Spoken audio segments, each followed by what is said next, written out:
le biréacteur, un Antonov An-148 de la compagnie Saratov, transportait 65 passagers et 6 membres d'équipage. Selon les agences russes. Un avion de ligne russe avec 71 personnes à bord s'est écrasé près de Moscou, dimanche 11 février, peu après avoir décollé de l'aéroport international de Modedovo. L'appareil Antonov An-148 de la compagnie Saratov Airlines avait décollé en direction d'Orsk, une ville de l'Oural.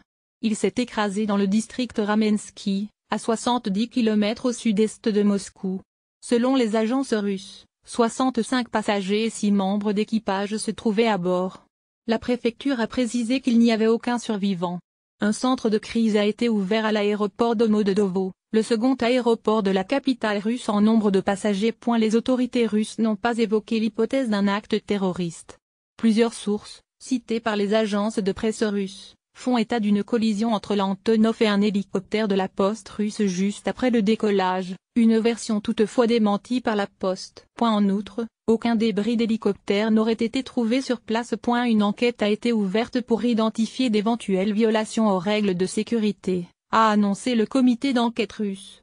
Toutes les versions possibles de la catastrophe sont étudiées, notamment les conditions climatiques, le facteur humain ou l'état technique de l'avion, a-t-il assuré. 20 véhicules de secours. Selon les agences, des témoins ont vu l'appareil en flammes tomber près du village d'Argounovo, au sud-est de Moscou.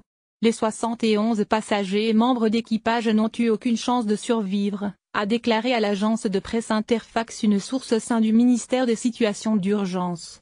La carlingue de l'appareil est disséminée sur environ 1 km, a précisé à Interfax un responsable du ministère russe des situations d'urgence.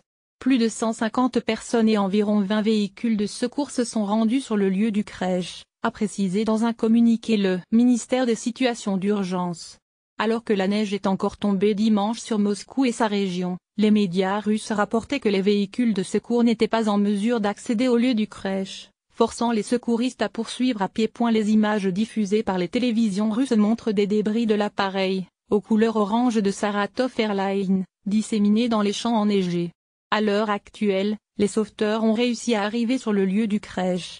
Il y a beaucoup de corps et de fragments de corps, a déclaré une source à l'agence Interfax.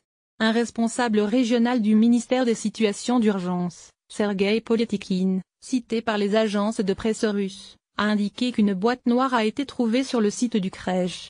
5 incidents depuis 2004. Le ministre russe des Transports, Maxime Sokolov, est également sur place, ont annoncé les médias russes, ajoutant qu'une enquête avait été ouverte et que plusieurs causes pour le crash étaient envisagées. L'appareil a disparu des radars 2 minutes après le décollage, a indiqué une source au sein de l'aéroport de Modedovo aux agences de presse russes.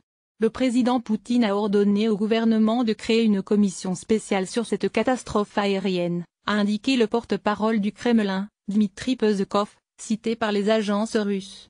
Le président présente ses condoléances à tous ceux qui ont perdu des proches dans cette catastrophe, a-t-il ajouté. Avion biréacteur du constructeur ukrainien Antonov, l'An-148 a réalisé son premier vol en 2004.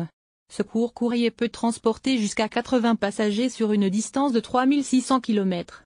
Depuis son exploitation, l'avion a connu au moins 5 incidents impliquant le train d'atterrissage, le système électrique et le système de guidage. Toutefois, la compagnie Saratov Airlines, qui exploite essentiellement des avions russes Antonov ou Yakovlev, n'avait jamais été impliquée dans un accident mortel depuis la fin de l'URSS en 1991. Le dernier accident mortel d'un avion sur le territoire russe remonte à décembre 2016. Un avion de passagers de type Tupolev Tu-154 appartenant au ministère de la Défense s'était écrasé peu après son décollage d'Adler, au sud du pays. Parmi les victimes figuraient plus de 60 membres des Corps de l'Armée rouge.